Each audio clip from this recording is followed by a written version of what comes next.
History is not just about the past, it is the story of who we are. Welcome to Dattaprabodhinee, where we explore the history, culture, wisdom, and timeless heritage of India. Let's begin. Curious, engaging, this visualization maps out the immense demographic footprint of a single surname, Das. With over 12.4 million individuals carrying it today, it ranks as the fourth most common last name in all of India. But if you trace the name back to its ancient Sanskrit root, dasa, the definition is jarring. Literally, the word means servant or slave. Before we explore how that happened, please take a moment to like this video and subscribe to the Dattaprabodhinee YouTube channel for more deep dives into our shared history. In the earliest Vedic literature, dasa was used exclusively for captured enemies and subjugated tribes. It was a label for those at the absolute bottom of a fierce social hierarchy. Why would millions of people, over thousands of years, choose to carry a badge of subjugation as their primary identity? Pacing slows slightly. The answer begins here, along the sacred rivers and ancient trade routes of modern-day Bengal, Odisha, and Assam. The meaning of the name didn't evolve because of a royal decree. It changed because of a grassroots reimagining of human value that began in the spiritual heartland of eastern India. To understand the name, we have to look at the people who believed that the only way to achieve spiritual freedom was through total surrender. Between the 7th and 17th centuries, the Bhakti movement surged across India. This shift prioritized personal devotion to God over birthright rituals. It centered on dasya bhava, the mood of absolute servitude to the divine. If you're finding this journey into the origins of Indian identity interesting, tap that like button and subscribe to Dattaprabodhinee. Poet-saints used this title to dismantle birth-based caste hierarchies.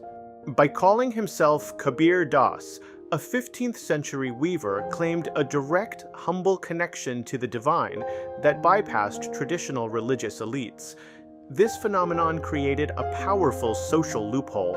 A person who declared themselves a servant of God was implicitly stating that they owed no ultimate subjugation to mortal kings or upper caste masters. The name cloaked a demand for social parity within an expression of religious submission. This unique philosophy quickly adapted to local economies. In Bengal, the scribal Kayastha castes merged their professional roles as administrators and revenue collectors with the rising tide of Vaishnava devotion. In Odisha, groups like the Gopals and Karans embedded the title into the Jagannatha cult, serving as the essential backbone of the temple economy.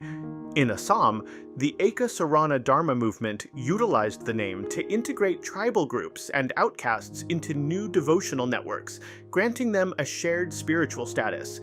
The concept reached Punjab. Early Sikh gurus, including Amar Das and Ram Das, adopted the title reflecting humility and service before the 1699 Khalsa reforms. Rooted in Seva, the variant Das endured as a marker of devotion, even after Singh and Kaur became standard. Across different states and religions, the name consistently acted as a unifier. It provided a democratized path for the masses to approach the divine. As India moved into the modern era, the hereditary dedication required of those scribes and temple administrators evolved. The discipline of the medieval servitor transformed into the discipline of the modern scientist and academic. Today, bearers of the name shape global culture, with figures like Grammy-winning tabla maestro Sandeep Das performing on the world's most prestigious stages. In governance, officials like Reserve Bank of India Governor Shaktikanta Das manage the nation's complex macroeconomic policies. In athletics, sprinters like Hima Das continue this legacy of dedication, breaking physical records in international competition. Post-colonial migration distributed this demographic across the world. The ancient identity is now embedded in the tech and medical sectors of the US, the UK, and Canada.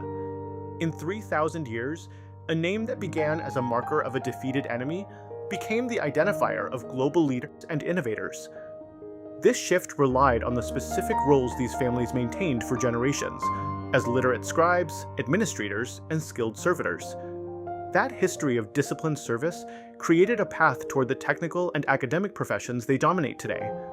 The name proves that the posture of a servant can function as a powerful mechanism for upward mobility. Thank you for watching. To explore more stories of our shared heritage, please like this video, subscribe to the Dattaprabodhinee YouTube channel, and join us for the next journey.